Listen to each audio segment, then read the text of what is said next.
Kak's trembling fingers slid along the sleek capacitor of his laser carbine, tracing the alien xenoform engravings with a mix of awe and unease, pausing at the raised sigil on the weapon's rear. He pressed his slitted nose against it, and the carbine buzzed to life with a faint, eerie glow. The plumage on his neck quivered. Oh, what a weird, raspy chuckle for his kind. Was this mission really going to be as straightforward as they hoped? Across the wild, barely tamed Milky Way, galactic trade had exploded like a supernova, but so had the slimy reach of organized crime. With thousands of sapient races, millions of nations, and trillions of strange cravings to satisfy, the galaxy was a chaotic mess. A party favor on one planet could be a society-crushing drug on another. But one thing, every race and nation hungered for was weapons. Kak's custom laser carbine practically oozed the swagger of a frontier gangster, every atom pulsing with rebellion. No respectable galactic military would touch lasers anymore. Centuries-old treaties and cutting-edge tech had crowned plasma casters as the weapons of elite armies. Lasers? They were the dirty tools of terrorists, rebels, and street criminals. The scars from their blasts were like gang tattoos carved into the hides and scales of the galaxy's toughest thugs, their sharp pew a gritty beat in underworld rap tracks. Who wouldn't feel a thrill gripping such a notorious weapon? Kak's claws tightened, his heart thumping with the weight of their dangerous task. Hey, hold up, what's the job again? Malb's voice was a nervous chatter, his segmented leg twitching like a broken clock as the shuttle door rattled with his impatience. I mean, who'd be crazy enough to want an Earthling? This planet's a death world. If we're risking breaking the evolutionary quarantine, the reward better be worth it, right? Kak's eyes glinted with a mix of cocky assurance and secrecy. We can't name him, obviously, but trust me, he's a major player in his corner of the galaxy, he said, flicking his wrist to summon a pale hologram from the ultra-thin PDA strapped to his hand. The image flickered in the shuttle's dim purple glow, its sound barely cutting through the hum of the cloaking device and the roar of atmospheric engines. A massive, draconic alien filled the hologram, its eyeless face framed by jagged chitinous scales and robes so lavish they screamed obscene wealth. Dishonorable scop! The client's growl dripped with disgust, a thick plume of smoke curling from his maw as he took a drag from a pen hooked to a gaudy, gold and aluminum-crusted device. You Brikey will take any job, won't you? It makes my blood boil. I've got one request. On that backwater planet of terror, there's an upstart musician they call Minnie Mao. To her people, she's an idol, but to me... The hologram flickered, his scowl twisting into a grin that creased his scales with wicked glee. She's the crown jewel of my collection of Death World oddities. I'll keep her frozen in suspended animation, her personality uploaded to my home's intranet work. Capture her, and 20 billion credits. Untraceable, no strings attached. Are yours. Malb's plumage flared, his whole body shaking with a wild mix of greed and revulsion. I feel like I need to scrub my scales just thinking about it. But 20 billion? Stars above, even split 1,000 ways. What wouldn't I do for that kind of cash? Calm down, clutch brother, don't lose it. Kak tooted, his tone sharp, but with a playful edge as he tapped to resume the hologram. The client took another drag, blowing a massive cloud of smoke that swallowed the display. There's a catch, he said, his voice thick with menace. Her security detail rivals the monarchs and ministers of her pathetic species. Kill them. Not one of their crude weapons can so much as scratch my prize. With a lazy, extravagant wave, the client leaned forward, his hulking form dominating the frame before he cut the recording. Malb's claws clicked nervously as he jammed a fresh power supply into his laser carbine, flipping it on with a soft hum. Blast the bodyguards, grab the human, slip past the quarantine field. Easy, right? Like a walk in the atrium, he muttered, trying to psych himself up. Hatched just minutes after Kak, Malb couldn't shake the nagging feeling of being stuck in his clutch brother's shadow. His jittery movements screamed insecurity, even to alien eyes. Was he really up for this kind of heat? The shuttle lurched hard as it punched through Earth's atmosphere, the walls rattling like they might rip apart. A feed of the outside flickered on a screen inside, showing cracked desert Earth far below, dotted with flimsy tents huddled around bigger ones circling a stage. Even hundreds of feet up, the thumping vibrations from giant speakers made the shuttle tremble. Sonic countermeasures. We've been made. Malb yelped, his eyes darting around in a panic. Had their cover been blown already? Chill out. The pilot snapped, swiveling from his controls. A grizzled Brikey and starfighter veteran, his once shimmering claws were dull, his hands shaking slightly with age. It's just their sound equipment. No reason to freak out. Kak let out a rough, barking laugh, his plumage quivering. Vast stars above, they listen to music that loud?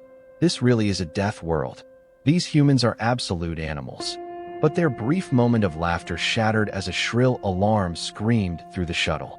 The pilot's claws flew across the controls, his face tightening with urgency. It's the cloaking device, he growled, his voice thick with frustration. I'll have to drop you too fast and park the shuttle somewhere far off. Extraction windows tight, so you better be ready when you signal me. Kak and Malb locked eyes, their hearts pounding like war drums. This was it, the moment they'd been both dreading and chasing. 20 billion credits dangled in front of them, but so did the very real risk of death. Could they actually pull this off, or were they way in over their heads on this savage, unpredictable death world? The shuttle's cargo door loomed ahead, and beyond it, the blistering heat and chaos of Earth waited to swallow them whole. What kind of insanity had they just signed up for? The shuttle slammed down behind a jagged rocky outcropping, its cloaking device flickering off with a faint whine. Kak and Malb's hearts raced as they checked their laser carbines, their claws trembling with a mix of adrenaline and dread. They strapped on rebreathers, the devices hissing softly as they sealed against their faces. A full environment suit would have been overkill for this quick hit-and-run mission, but oh, how it would have slowed them down. They'd have to endure a brutal scrubbing of Earth's xenotoxins when they got back, feeling like death itself for cycles. But it was better than catching whatever horrific diseases even a fleeting brush with humans might unleash. Could they really pull this off without getting infected by this death world's poisons? The rear cargo door groaned open, and a blast of dry, scorching desert heat hit Kak and Malb like a punch to the chest. The light from the humans' alien sun, a hellish G-type star, blazed a blinding white in the clear blue sky, searing their senses. They didn't dare linger, stepping out onto the cracked, flaking ground as the shuttle peeled away with a roar, leaving them exposed. Their rebreathers' visors filtered out the worst of the harmful frequencies, but the Clutch brothers still squinted, their eyes stinging as they scanned the horizon. In the distance, tints wobbled like mirages, warped by the broiling heat. How could any species survive this furnace? Pathetic, Kak hissed, his voice dripping with disdain. They call themselves a technological race, but they're living in tents in this wasteland? Unbelievable. He raised his carbine, pressing his fingers into a hidden depression that popped open a sleek scope, its feed streaming directly into his visor. Malb couldn't see the scowl twisting Kak's face, but the slump in his shoulders screamed disappointment. The scope darted from human to human, hairless apes, most of them, draped in garish, ill-fitting clothes that looked absurdly impractical. Some wore next to nothing, their skin a shocking red or pink, as if they'd been scorched by laser fire. Kak gagged, his stomach churning. These Deathworlders come in all sorts of colors, but pink? Like raw meat? Disgusting. Safety's off, easy in, easy out. Remember why we're here. Kak muttered to himself, his voice tight with determination as he slung his carbine onto his back and scrambled onto the roof of a nearby solid structure. Malb trailed behind, his movements jerky with nerves. Below them sprawled a sea of primitives, rowdy, unrefined, a chaotic mob of shouting and laughter. What could their client possibly see in these creatures? Were they really worth 20 billion credits? Two humans caught their eye, standing apart from the crowd. They carried weapons, but oh, what crude, barbaric things. Batons without any galactic standard features like stun settings hung uselessly at their sides, and their guns, could they even call them that? Lacked capacitors or beam focuses. Kak had heard whispers of humanity's obsession with kinetic weapons, but surely no one would issue such primitive tools to protect civilians. Even the poorest fighters on the galactic frontier wouldn't stoop to kinetics, too weak, like chucking pebbles in a firefight. Were these humans really that backward? The operatives hunkered down, deciding to wait out the blistering sun. Surely these humans would weaken under the cover of night, right? Maybe they photosynthesize, Malb ventured, his voice tinged with wild curiosity. It would explain their weird skin colors and why they expose so much of it to that brutal star's light. Kak didn't even glance at Malb, long used to his Clutch brother's outlandish theories. "What makes you say that, esteemed Clutch brother?" he asked, his tone dry but faintly amused. "I'm no xenobiologist, but hear me out." Malb pressed, his plumage twitching. "It explains so much. They speak and breathe out of the same hole in their faces. No way they eat through it too, right? What kind of sick cosmic joke would that be? This is a death world, Kak. A whole comedy routine of cruel cosmic pranks delivered by the universe's most deadpan comedian. I wouldn't be shocked if they mate with that same orifice too." Kak shuddered, his grip tightening on his carbine stock until his claws ached. "Whoa, dude, far out." A voice slurred, shattering their focus. A human had climbed onto the roof, alone but blowing their cover wide open. "Are those costumes, man? Totally groovy. You do you, muchacho." The human stumbled over his words like a hatchling tripping in its nest. "Cosplay? I'm into it. What are you guys supposed to be? Some kind of army men? Didn't know this was that type of festival." The translation chips in their visors, top-tier tech from the galaxy's shadiest black markets, struggled to keep up with the human's slurred speech and Earth's limited contact with the galactic community. Only half the words made sense, the rest a jumbled mess. Kak didn't hesitate, his instincts kicking in. He fired a salvo of laser bursts straight into the human's chest.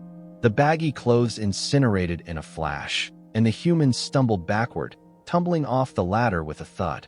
Had he just made a fatal mistake? The brothers exchanged a look of pure disbelief before creeping to the edge to peer down. The human wasn't dead, just winded, wheezing like a broken engine. His chest was now as pink as his arms and face, glowing under the harsh sun. "Kak, you idiot.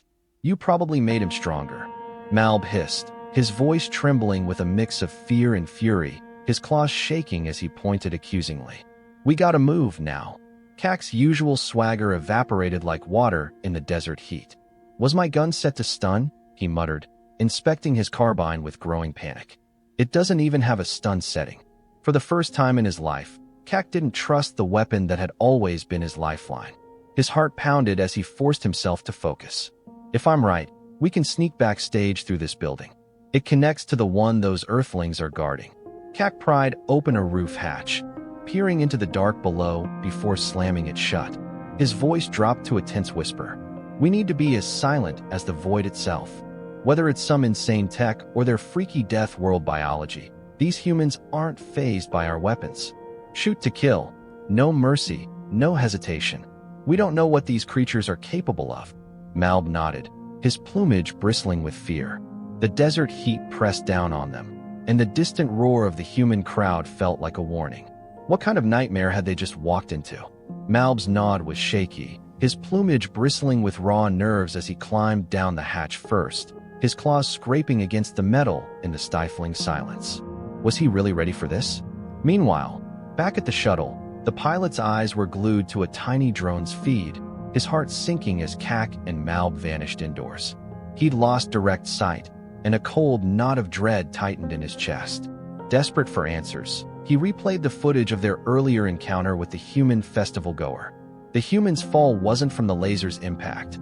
Oh, stars, no. It was just clumsy stumbling, confusion written all over his face. Some of Kak's shots had hit dead on, but the human shrugged them off like they were nothing. "I don't get it," the pilot muttered, his voice thick with frustration. "Their movements are all wrong, like the laser salvo didn't even tickle them. How is that possible?" He unholstered his plasma caster pistol, its weight heavy with promise and threat. The superheated matter it fired was leagues beyond a laser's burn. Could humans possibly withstand that? His thoughts churned, but a sharp buzz from Kak's PDA snapped him back to reality. "Talk to me, Kak. Do you have the asset?" the pilot barked, his claws twitching over the controls. "Stars, no." Kak's hiss was frantic, drowned out by angry shouts from human bodyguards in the background. "Her security's swarming us. We need to pull out now." The pilot's blood ran cold. "You fixed the tractor beam, right?" he growled, flipping switches to start the shuttle. "It's that bad? You two are supposed to be professionals. Using the tractor beam will blow our cover for breaking the quarantine wide open." Malb's voice cut through the chaos of gunshots and laser blasts. "We won't get paid a single credit if we don't get out with the asset." The pilot cursed under his breath and activated the tractor beam, not even bothering to recloak the shuttle. What was the point now? Backstage, Kak and Malb were panting, their plumage flaring as they shoved heavy audio equipment against the door to buy time. A human female with a sour face stormed toward them, her red-painted claws tapping a clipboard with sharp, impatient clicks. "Just what we need. More lost extras," she snapped, her tone dripping with annoyance. "What are you supposed to be? I didn't know Minnie had an outer space act tonight." Kak, quick on his feet, activated his translator. "Where's the one they call Minnie Mao? We need to speak with her." Malb jumped in, his voice shaky but eager. "We're huge fans. It'll just take a minute." Miss Clipboard raised a skeptical eyebrow, her lips curling. "You think you're the only ones dying to see her?" She leaned in close, and the gangsters instinctively stepped back, their hearts pounding. "Funny, I don't recognize either of you." Then, softening, she flashed a sly smile. "Gotta say, props to your costume and makeup artists. If they're putting this much effort into backup dancers, I can't wait to see what they've got planned for Mrs. Mao." Kak and Malb shoved past her, ignoring her shout of, "We're on in 5. "Break a leg." Malb shuddered, his scales crawling at the barbaric phrase. "Break a leg? What kind of savage threat is that?" Minnie Mao herself appeared, and oh, her outfit was a shock even by human standards. A black garment glittered with shimmering beads, her head topped with plumage held up by aerosols so potent they'd be banned as chemical weapons on any civilized planet. The brothers froze, their eyes widening in horror as they noticed her head hair didn't match the hair above her eyes. "She's wearing another human's hair." Kak gasped, his voice a horrified whisper. "It's gotta be a war trophy." Malb whispered back, his claws trembling. They were the skins and hair of Earth animals, but their own kind? This planet is a nightmare. Minnie Mao, clearly impatient, sized them up with a sharp glance. "Can I help you? You should be getting to your spots. The show's about to start. Save your questions for after." Kak glanced back, ensuring the exit was still blocked by crates, then lunged, grabbing her with one arm while aiming his carbine at the terrified technicians. "Nobody move," he roared through his translator. "We're here for Minnie Mao. Blink, and I'll fry your heads off. So help me stars." Malb fired a warning shot into the ceiling, the sizzling hole still smoking as he hailed the pilot. "We've got the asset. Get us out." The roof tore open with a deafening screech, the shuttle's tractor beam bathing the room in harsh light as it yanked them upward.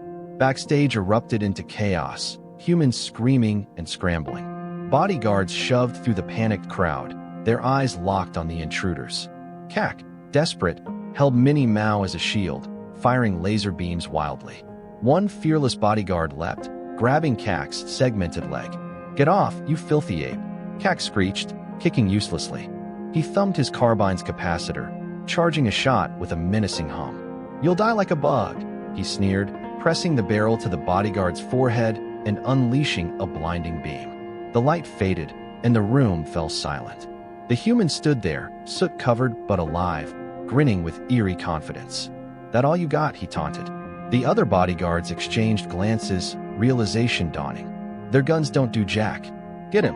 The pilot, gripping his plasma caster, hauled Malb aboard the shuttle, slamming the butt of his weapon into Malb's head. "You're a disgrace," he roared. "Never send a petty crook to do a soldier's job." He aimed at the bodyguards clinging to Kak, but Kak twisted at the last second, and the plasma blast struck Minnie Mao. Her makeup melted, her hair sizzled, but, stars above, she was unharmed, just furious. She whipped out a black and yellow device and unleashed a cloud of pepper spray into Kak's face. His skin burned like 1,000 suns, but he clung to his rebreather, collapsing in agony as the shuttle rocketed away. At their safe house in the Oort cloud, the Brikey licked their wounds, their mission a spectacular failure. Minnie Mao canceled her tour, but was perfectly healthy, hiding from the press. Galactic enforcers scoured the system, hell-bent on covering up the breach of Earth's quarantine. Kak and Malb, bedridden, endured endless detox transfusions, their bodies racked with pain. The pilot, obsessed, pored over mission footage, baffled by human invincibility. How could they shrug off plasma and lasers? The client's call came, his fury shaking the safe house. Degenerate Brikey. You dare rob me of my crown jewel. They're invincible, the pilot pleaded. Their skin's untouched by plasma or lasers. Do you take me for an idiot? The client thundered. Their skin's cut by glass and paper. Put Kak on. He's recovering. Minnie hit him with a chemical weapon. The client's laugh was a cruel roar. As if civilians would have such weapons. The pilot sent the video feed, but the client dismissed it, leaning into the camera. My collection lacks its queen. I'll display something else. The 3 biggest fools in the galaxy. Oh, the audacity of greed and arrogance in this tale burns me up. The Brikey's reckless mission to kidnap Minnie Mao for a grotesque trophy collection screams a lifestyle of selfishness and moral decay that I can't stand. Their willingness to violate Earth's evolutionary quarantine for 20 billion credits shows a chilling disregard for life, treating humans as mere commodities. It's infuriating to see such entitlement, thinking they can waltz onto a death world and snatch someone like she's a prize to be displayed. This reflects a broader social issue, the toxic obsession with power and wealth that blinds people to ethics. Kak, Malb, and their client live for swagger and profit, but their shock at humanity's resilience is a delicious wake-up call. Humans, with their chaotic festivals and stubborn survival, embody a raw, unpolished spirit that defies the galaxy's polished criminals. I'm thrilled by their defiance, pepper spray and all. It's a reminder that no amount of tech or credits can crush a species that thrives on grit and community. The Brikey's failure, bedridden and humiliated, feels like poetic justice. Yet, it's sobering to think how close they came to succeeding, exposing a need for vigilance against those who exploit for personal gain. We must champion respect for all life, not just what's profitable. This story fuels my hope in humanity's unpredictable strength, but also my anger at those who'd cage it for a paycheck. Let's celebrate our messy, vibrant existence and fiercely protect it from those who'd reduce us to trophies.